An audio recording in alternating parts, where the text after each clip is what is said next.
Welcome friends, हमारे YouTube channel success अड्डा 91 में फ्रेंड्स बहुत ही महत्वपूर्ण क्वेश्चन है जो कि आने वाली सभी परीक्षाओं के लिए वेरी इंपॉर्टेंट है। और फ्रेंड्स ये प्रैक्टिस सेट है और इसमें हम कोई भी क्वेश्चन को एक्सप्लेन नहीं करेंगे, आपको क्वेश्चन पढ़ना है और आंसर देना है। बताएं यहाँ पे क्या होगा इसका राइट आंसर। पढ़ें क्वेश्चन को अच्छे से। निम्न में से कौन सा निश्चेतक डिसोसिएटिव एनेस्थीसिया उत्पन्न करता है। बताएं यहाँ पे क्या होगा इसका राइट आंसर, गेस करें। ऑप्शन आपके स्क्रीन पर है। निम्न में से कौन सा निश्चेतक डिसोसिएटिव एनेस्थीसिया उत्पन्न करता है। फ्रेंड्स इसमें 26 क्वेश्चन है, ठीक है। इस प्रैक्टिस सेट में 26 क्वेश्चन है, आपको आंसर देना है कि कितने क्वेश्चन आपके सही हुए हैं, ठीक है। लास्ट में आपको ज़रूर बताना है कि आपके 26 में कितने क्वेश्चन सही किए आपने। बताएं यहाँ पे क्या होगा इसका राइट आंसर। तो देखिए यहाँ पे ऑप्शन सी आपका राइट होगा, कीटामाइन। ऑप्शन सी राइट होगा, कीटामाइन। चलिए अब नेक्स्ट क्वेश्चन देखते हैं। क्वेश्चन नंबर 2 है आपकी स्क्रीन पर। पढ़ें क्वेश्चन को। मूत्राशय से मूत्र बाहर त्याग करना क्या कहलाता है। देखिए अभी मैंने सुबह आर के नर्सिंग एकेडमी में जो क्लास ऑफलाइन ली थी, ठीक है, अपलोड की थी, उसमें मैंने ये क्वेश्चन शायद पढ़ाया था, ठीक है। मूत्राशय से मूत्र को बाहर निकालना या फिर त्याग करना क्या कहलाता है। बहुत ही सिंपल क्वेश्चन है, गेस करें क्या होगा इसका राइट आंसर। मूत्राशय से मूत्र को बाहर निकालना या फिर त्याग करना क्या कहलाता है। तो देखिए ऑप्शन सी यहाँ पे आपका राइट होगा, मैक्चुरेशन कहलाता है, ठीक है। ऑप्शन सी यहाँ पे आपका राइट होगा। चलिए नेक्स्ट क्वेश्चन देखते हैं। यहाँ पे क्वेश्चन को पढ़ें अच्छे से, उसके बाद आंसर दें। क्वेश्चन नंबर 3 है आपके स्क्रीन पर। पढ़ लें पहले क्वेश्चन को अच्छे से। टर्म पाईयूरिया का अर्थ क्या होता है। टर्म पाईयूरिया का अर्थ क्या होता है। चारों ऑप्शन को अच्छे से पढ़ें, उसके बाद आंसर दें। पहले तो पाईयूरिया से ही पता चल रहा होगा आपको कि क्वेश्चन क्या कह रहा है, ठीक है। पाईयूरिया आपको बताना है क्या होगा इसका राइट आंसर, गेस करें। तो बताएं क्या होगा इसका राइट आंसर, गेस करें। ऑप्शन आपकी स्क्रीन पर है, देखिए। पायूरिया मूत्र के साथ मवाद का आना, ठीक है, पस का आना। ऑप्शन बी यहाँ पे आपका राइट होगा। मूत्र के साथ पस का आना क्या होगा, पायूरिया कहलाता है। और गहरे रंग का रक्त मिश्रित मूत्र मतलब ब्लड का आना, ठीक है, पेशाब के साथ ब्लड का आना मतलब हेमेचूरिया कहलाता है। और आपका दर्द युक्त जो मूत्र त्याग, ठीक है, पेशाब करने में दर्द होना, उसे कहा जाता है डिसयूरिया, ठीक है। पेशाब के साथ दर्द होना या पेशाब त्यागने में, मूत्र त्यागने में दर्द होना, उसे डिसयूरिया कहा जाता है। मूत्र के साथ शुगर का आना ग्लाइकोस्यूरिया या फिर आप क्लाउडी, देखिए, मूत्र के साथ शुगर का आना क्लाउडी यूरिन या फिर धुंधला पेशाब का आना, ठीक है, तो इसे क्लाउडी यूरिन कहा जाता है। वास्तव में जब डायबिटीज़ वगैरह हो जाती है, होने पर आपके पेशाब में शुगर की मात्रा अधिक हो सकती है। कई बार किडनियां जो होती हैं इसे फिल्टर नहीं कर पाती हैं और यही वजह है कि आपके पेशाब का जो रंग है वो बदल जाता है और वो बादली रंग का हो जाता है। इसी वजह से क्लाउडी यूरिन कहा जाता है, ठीक है। चलिए नेक्स्ट क्वेश्चन पढ़ते हैं इसे। क्वेश्चन नंबर 4 है आपके स्क्रीन पर, पढ़ें अच्छे से। एक ऐसी स्थिति जिसमें मूत्राशय से बाहर नहीं निकल पाता है। बताएं क्या होगा इसका राइट आंसर। एक ऐसी स्थिति जिसमें मूत्राशय से बाहर नहीं निकल पाता है। क्वेश्चन नंबर 4 है, गेस करें क्या होगा इसका राइट आंसर, बताएं। तो देखिए यहाँ पे बहुत ही सिंपल क्वेश्चन है और सभी देखिए पूछे गए क्वेश्चन है ये।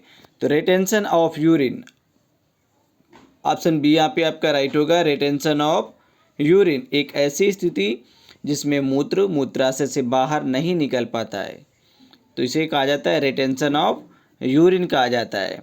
चलिए हम नेक्स्ट क्वेश्चन देखते हैं। क्वेश्चन नंबर 5 है आपकी स्क्रीन पर, पढ़ें क्वेश्चन को।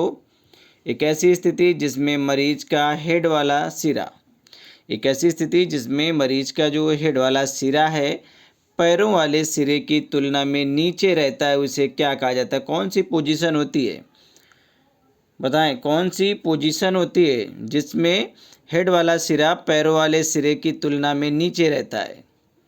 ऑप्शन आपके स्क्रीन पर है, गेस करें। सिंपल क्वेश्चन है। तो देखिए यहाँ पे ऑप्शन सी राइट होगा, ट्रेंडेन-लेनबर्ग पोजीशन। ऑप्शन सी आपका राइट होगा। देखिए इस पोजीशन में क्या होता है, ये ट्रिंडेलेनबर्ग जो पोजीशन होती है इसमें जो हेड वाला जो सिरा है ये पैरों वाले सिरे की तुलना में क्या होता है, नीचे रहता है। चलिए नेक्स्ट क्वेश्चन देखते हैं। क्वेश्चन नंबर 6 है आपकी स्क्रीन पर, पढ़ें अच्छे से क्वेश्चन को। एक पुरुष में कैथेटराइजेशन करने के लिए उसे कौन सी पोजीशन प्रदान करनी चाहिए? एक पुरुष में कैथेटराइजेशन करने के लिए उसे कौन सी पोजीशन प्रदान करनी चाहिए? तो बताएं यहाँ पे क्या होगा इसका राइट आंसर, गेस करें। ऑप्शन आपकी स्क्रीन पर है। कैथेटराइजेशन जो पोजीशन है उसको प्रदान करने के लिए बताएं कौन सी पोजीशन होगी।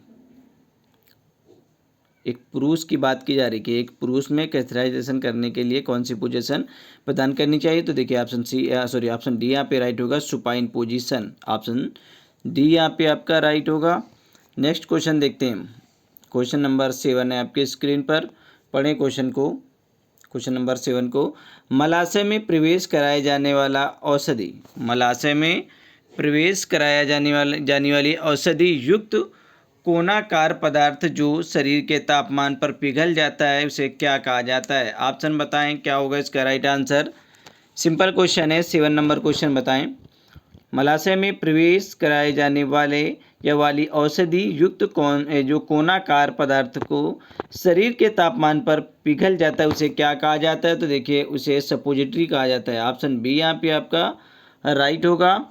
चलिए अब नेक्स्ट क्वेश्चन देखते हैं। यहाँ पे क्वेश्चन नंबर 8 है आपकी स्क्रीन पर, पढ़ें क्वेश्चन को। निम्न में से कौन सा कब्ज का कारण नहीं है? अब कब्ज का कारण बताना है आपको बताना है कब्ज का कारण कौन सा नहीं है, गेस करें। कब्ज का कारण कौन सा नहीं है, निम्न में से कब्ज का कारण कौन सा नहीं है? तो देखिए यहाँ पे ऑप्शन जो सी होगा वो राइट होगा। तरल पदार्थों का अधिक मात्रा में लेना ये कब्ज का कारण नहीं है, ठीक है। बाकी देखिए रुक्षांशों का अपर्याप्त मात्रा में लेना, आंतों में रुकावट होना, प्राइवेसी का अभाव होना, ये सभी कब्ज के कारण है। बट आपका ये ऑप्शन सी यहाँ पे राइट होगा कि तरल पदार्थ का अधिक मात्रा में सेवन करना या लेना मतलब ये कब्ज का कारण नहीं है। चलिए नेक्स्ट क्वेश्चन देखते हैं। क्वेश्चन नंबर 9 है आपकी स्क्रीन पर। एसेप्सिस का मतलब क्या होता है? एसेप्सिस, गेस करें क्या होगा इसका राइट आंसर। एसेप्सिस का मतलब क्या होता है, गेस करें। एसेप्सिस का मतलब क्या होता है? ऑप्शन आपकी स्क्रीन पर है। एसेप्सिस का मतलब क्या होता है, पढ़ें जल्दी से। तो देखिए यहाँ पे ऑप्शन ए राइट होगा, इन्फेक्शन रहित। एसेप्सिस का मतलब ऑप्शन ए यहाँ पे राइट होगा, इन्फेक्शन रहित, ठीक है। तो चलिए नेक्स्ट क्वेश्चन देखते हैं। यहाँ पे क्वेश्चन नंबर 10 है आपकी स्क्रीन पर, पढ़ें क्वेश्चन को अच्छे से, उसके बाद आंसर दें। क्वेश्चन नंबर 10 है आपकी स्क्रीन पर है।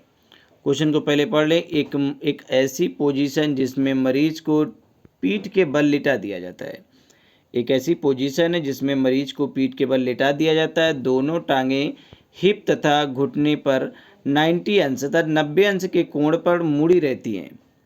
मरीज के बटक्स को टेबल के किनारे पर लगाया जाता है। जो मरीज के बटक्स होते हैं उनको टेबल के किनारे पर लाया जाता है तथा दोनों टांगों को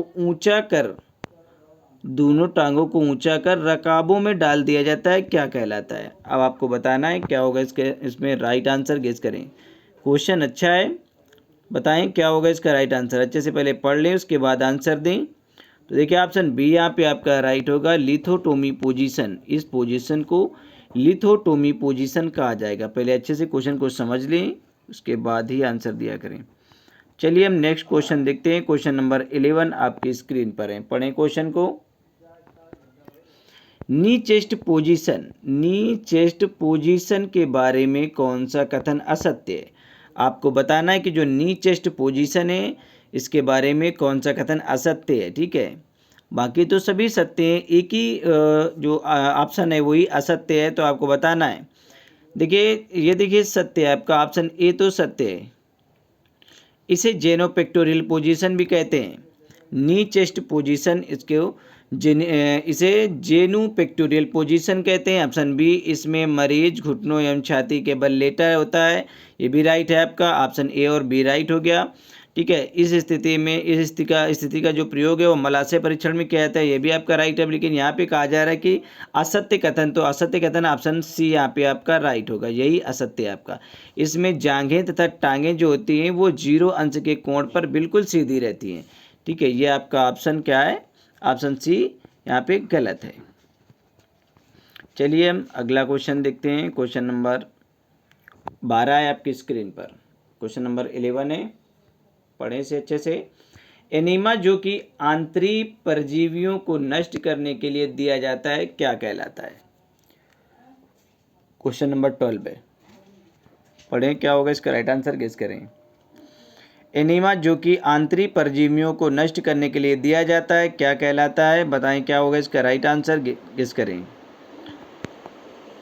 देखिए एंथेलमिंथिक एनेमा होगा, ऑप्शन सी यहाँ पे राइट होगा, एंथेलमिंथिक एनेमा। ठीक है, ऑप्शन सी यहाँ पे आपका राइट होगा। अब यहाँ पे हम क्वेश्चन नंबर 13 है आपकी स्क्रीन पर, पढ़े क्वेश्चन को। निम्न में से कौन सा एनेमा गैसी डिस्टेंशन को दूर करने के लिए दिया जाता है? निम्न में से कौन सा एनेमा गैसी डिस्टेंशन को दूर करने के लिए दिया जाता है? बताएं क्या होगा इसका राइट आंसर, गेस करें। 13 नंबर क्वेश्चन है, तो देखिए क्वेश्चन नंबर सी आपका राइट होगा। ठीक है, क्वेश्चन नंबर जो सी है वो राइट होगा। तो देखिए यहाँ पे एंथेलमिंटिक, ठीक है, एंथेलमिंटिक जो एनेमा है ये ऑप्शन सी यहाँ पे राइट होगा, एंथेलमिंटिक एनेमा गैसियस डिटेंशन को दूर करने के लिए दिया जाता है। अब यहाँ पे देखते हैं हम कोई अगला क्वेश्चन नहीं है, वो देखिए 14 नंबर क्वेश्चन है, हमने नंबर इसमें शायद डालने के लिए मिस्टेक होगी। निम्न में से कौन सा एनेमा क्रमानुकुंचन गति को बढ़ाने के लिए दिया जाता है? कौन सा एनेमा है जो क्रमानुकुंचन गति को बढ़ाने के लिए दिया जाता है? तो देखिए यहाँ पे ऑप्शन जो आपका बी राइट होगा, कॉर्मिनेटिव एनेमा। ठीक है, कॉर्मिनेटिव एनेमा, ऑप्शन बी यहाँ पे आपका राइट होगा। अब यहाँ पे हम देखते हैं अगला क्वेश्चन है, क्वेश्चन नंबर यहाँ पे 15 नंबर होगा, क्वेश्चन नंबर 15 होगा। ठीक है, निम्न में से कौन सा एनेमा क्रमाकुंचन गति को बढ़ाने के लिए दिया जाता है? तो देखिए वही क्वेश्चन 2 बार आ गया है। ठीक है, कार्मिनेटिव एनेमा, ऑप्शन बी यहाँ पे आपका राइट होगा, वही क्वेश्चन 2 बार रख दिया गया है, कार्मिनेटिव एनेमा। चलिए सॉरी यहाँ पे क्वेश्चन यहाँ पे जो आपका गैसियस डिस्टेंशन है ये कॉर्मिनेटिव एनेमा होगा, ऑप्शन बी यहाँ पे आपका राइट होगा। ठीक है, कॉर्मिनेटिव एनेमा होगा। ठीक है, निम्न में से कौन सा एनेमा गैसी डिस्टेंशन, ठीक है, गैसियस डिस्टेंशन को दूर करने के लिए दिया जाता है? तो यहाँ पे कॉर्मिनेटिव एनेमा होगा, ऑप्शन पे यहाँ पे गलत दिया गया है। ठीक है, जो आंसर है वो सी कर दिया गया, बट यहाँ पे आंसर बी होगा, कॉर्मिनेटिव एनेमा होगा। ठीक है, ऑप्शन बी यहाँ पे आपका राइट होगा। अब यहाँ पे चलिए हम नेक्स्ट क्वेश्चन देखते हैं। ठीक है, निम्न में से कौन सा एनेमा क्रमानुकुंचन गति को बढ़ाने के लिए दिया जाता है? कौन सा एनेमा है जो क्रमानुकुंचन गति को बढ़ाने के लिए दिया जाता है? तो देखिए यहाँ पे ऑप्शन आपका जो राइट होगा वो ऑप्शन ए राइट होगा, परगेटिव एनेमा होगा। ऑप्शन ए यहाँ पे आपका राइट होगा, परगेटिव एनेमा। कहा जा रहा है कि कौन सा एनेमा क्रमानुकुंचन गति को बढ़ाने के लिए दिया जाता है? तो ऑप्शन ए यहाँ पे राइट होगा। ठीक है, यहाँ पे जो ऑप्शन है वो गलती से गलत टाइप हो गया है। ठीक है, ऑप्शन ए यहाँ पे आपका राइट होगा। ठीक है, अब चलिए हम नेक्स्ट क्वेश्चन देखते हैं। क्वेश्चन नंबर 14 है आपकी स्क्रीन पर। निम्न में से कौन सा एनेमा क्रमानुकुंचन गति को बढ़ाने के लिए दिया जाता है? वही क्वेश्चन दोबारा से टाइप हो गया है, कौन सा एनेमा क्रमानुकुंचन गति को बढ़ाने के लिए दिया जाता है? तो देखिए ऑप्शन ए ही राइट होगा। ठीक है, परगेटिव एनेमा, ऑप्शन ए ही आपका राइट होगा, परगेटिव एनेमा। चलिए हम नेक्स्ट क्वेश्चन देखते हैं। यहाँ पे क्वेश्चन नंबर हमारा शायद ही हमारा 17 क्वेश्चन नंबर है, क्योंकि 2 क्वेश्चन उधर छूट गया, उसमें नंबर हमने नहीं दिए थे। निम्न में से कौन सा एनेमा इन्फ्लेमेशन को कम करने के लिए दिया जाता है? कौन सा एनेमा है जो इन्फ्लेमेशन को कम करने के लिए दिया जाता है? तो यहाँ पे देखिए ऑप्शन डी आपका राइट होगा, एस्ट्रिंजेंट। ठीक है, एस्ट्रिंजेंट एनेमा, ऑप्शन डी यहाँ पे आपका राइट होगा। चलिए हम नेक्स्ट क्वेश्चन देखते हैं। यहाँ पे 16 नंबर क्वेश्चन आपकी स्क्रीन पर है। निम्न में से कौन सा रिटेंड एनेमा नहीं है? कौन सा जो है वो रिटेंड एनेमा नहीं है, आपको बताना है।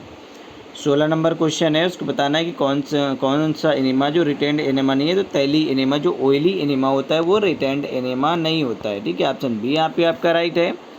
अब यहाँ पे हम नेक्स्ट क्वेश्चन देखते हैं। क्वेश्चन नंबर 17 है आपकी स्क्रीन पर। करें अंतःकोशिकीय द्रव शरीर में मौजूद द्रव का लगभग कितना प्रतिशत होता है? बताएं क्या होगा इसका राइट आंसर, गेस करें। तो देखिए यहाँ पे 37% होता है। ठीक है, सॉरी 67%, 67% होता है। अंतःकोश की द्रव शरीर में मौजूद द्रव का लगभग कितने प्रतिशत होता है? तो ये 67% होता है। अब हम अगला क्वेश्चन देख लेते हैं। यहाँ पे क्वेश्चन नंबर 18 है आपकी स्क्रीन पर, पढ़ें क्वेश्चन को। सामान्य गतिविधियों में एक औसत वयस्क को सामान्य तापक्रम पर प्रतिदिन लगभग कितने मिलीलीटर द्रव्य की आवश्यकता होती है? सामान्य गतिविधियों में एक औसत वयस्क को सामान्य तापक्रम पर प्रतिदिन लगभग कितने मिलीलीटर द्रव्य की आवश्यकता होती है? तो ऑप्शन बी यहाँ पे आपका राइट होगा, 2400 से 2600 मिलीलीटर। ऑप्शन बी यहाँ पे आपका राइट होगा। अगला क्वेश्चन देखते हैं। यहाँ पे हम 19 नंबर क्वेश्चन आपकी स्क्रीन पर है। रक्त को किस तापमान पर संग्रहित करना चाहिए? बताएं यहाँ पे क्या होगा इसका राइट आंसर। रक्त को किस तापमान पर संग्रहित करना चाहिए? ऑप्शन आपकी स्क्रीन पर है। तो देखिए यहाँ पे 4 सेंटीग्रेड, ठीक है, 4 सेंटीग्रेड तापमान पर। ऑप्शन बी यहाँ पे आपका राइट होगा। रक्त को 4 सेंटीग्रेड तापमान पर संग्रहित करना चाहिए। चलिए नेक्स्ट क्वेश्चन देखते हैं हम। क्वेश्चन नंबर 20 है आपकी स्क्रीन पर, पढ़ें क्वेश्चन को। प्रतिदिन आंतों से मल के द्वारा उत्सर्जित जल की मात्रा कितनी होती है? प्रतिदिन आंतों से मल के द्वारा उत्सर्जित जल की मात्रा होती है, कितनी होती है? जल्दी से बताएं। तो देखिए यहाँ पे ऑप्शन ए राइट होगा आपका, 100 ml, ठीक है, 100 ml होती है। चलिए नेक्स्ट क्वेश्चन देखते हैं। यहाँ पे हम क्वेश्चन नंबर 21 है आपकी स्क्रीन पर।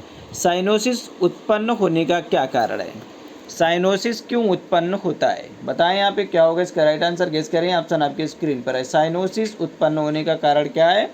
तो देखिए ऑक्सीजन की कमी, ठीक है, ऑक्सीजन की कमी। ब्लड में क्या होता है? ऑक्सीजन की जब कमी होती है तब क्या होता है? साइनोसिस हो जाता है, ठीक है। ऑक्सीजन की कमी के कारण साइनोसिस उत्पन्न हो जाता है। चलिए नेक्स्ट क्वेश्चन देखते हैं। क्वेश्चन नंबर 22 है आपकी स्क्रीन पर। सामान्य प्लाज्मा सोडियम का स्तर होता है, बताएं यहाँ पे कितना होता है? सामान्य प्लाज्मा सोडियम का जो स्तर है वो कितना होता है, आपको बताना है। तो देखिए 135 से 145, देखिए इसे 135 से 145 मिली इक्वावेलेंट यहाँ पे पर डेसीलीटर होगा, ठीक है, पर लीटर यहाँ पे दिया गया है। ऑप्शन ए आपका राइट होगा, ठीक है। 135 से 145 मिली इक्वावेलेंट पर लीटर, जहाँ पे ऑप्शन ए आपका राइट होगा कि 135 से 145 मिली इक्वावेलेंट पर लीटर। चलिए नेक्स्ट क्वेश्चन देखते हैं। यहाँ पे हम क्वेश्चन नंबर 23 है आपकी स्क्रीन पर, पढ़ें से।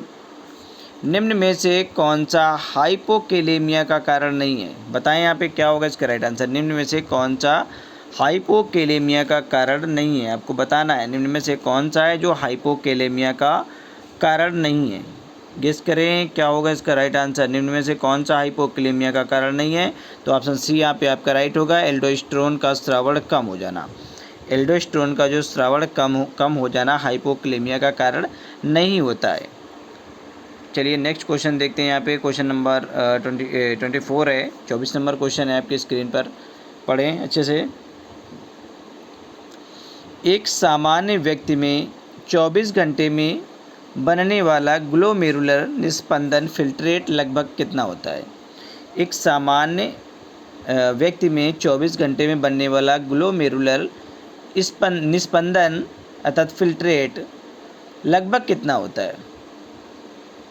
बताएं क्या होगा इसका राइट आंसर, गेस करें। तो देखिए सुबह आप पढ़ चुके हैं, 180 लीटर होता है। ऑप्शन सी यहाँ पे आपका राइट होगा। चलिए नेक्स्ट क्वेश्चन देखते हैं। यहाँ पे हम क्वेश्चन नंबर 25 है आपकी स्क्रीन पर। सामान्यतः एक व्यक्ति द्वारा प्रतिदिन त्याग किए जाने वाले मूत्र की मात्रा कितनी होती है? प्रतिदिन त्याग किए जाने वाले मूत्र की मात्रा यहाँ पे पूछी जा रही है, ठीक है।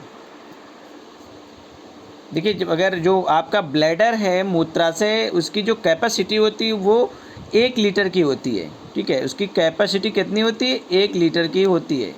1 लीटर मूत्र यहाँ पे इकट्ठा होने की जिसकी कैपेसिटी होती है वो 1 लीटर की होती है, ठीक है। बट यहाँ पे क्या होता है कि जब आपको 600 ml, ठीक है, 600 ml जब मूत्र यहाँ पे कलेक्ट हो जाता है, इकट्ठा हो जाता है, तो इसे बाहर निकालने के लिए आपको आपकी तीव्र इच्छा होती है आपको, ठीक है।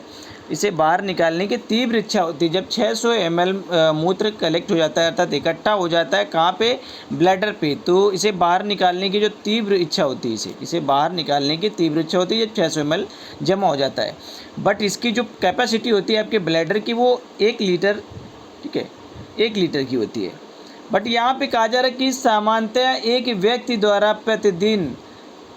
प्रतिदिन त्याग किए जाने वाले मूत्र की जो मात्रा है वो 1.5 लीटर होती है, ठीक है। प्रतिदिन जो त्याग करता है व्यक्ति, ठीक, त्याग करने की जो मात्रा होती है वो यहाँ पे 1.5 लीटर होती है, ठीक है। अब ये ना सोच लेना कि एक साथ ही 1.5 लीटर निकाल देगा, ठीक है, क्योंकि जबकि कैपेसिटी 1 लीटर, 1 लीटर की कैपेसिटी है, और जब आपको 600 ml जो मूत्र है वो इकट्ठा हो जाता है, जैसे 600 ml मूत्र इकट्ठा होता है तो बहुत तेज़ी से आपको ऐसा इच्छा होती है, अंदर से इच्छाएँ होती हैं कि इसे मूत्र को बाहर निकाल दिया जाए, त्याग दिया जाए, ठीक है।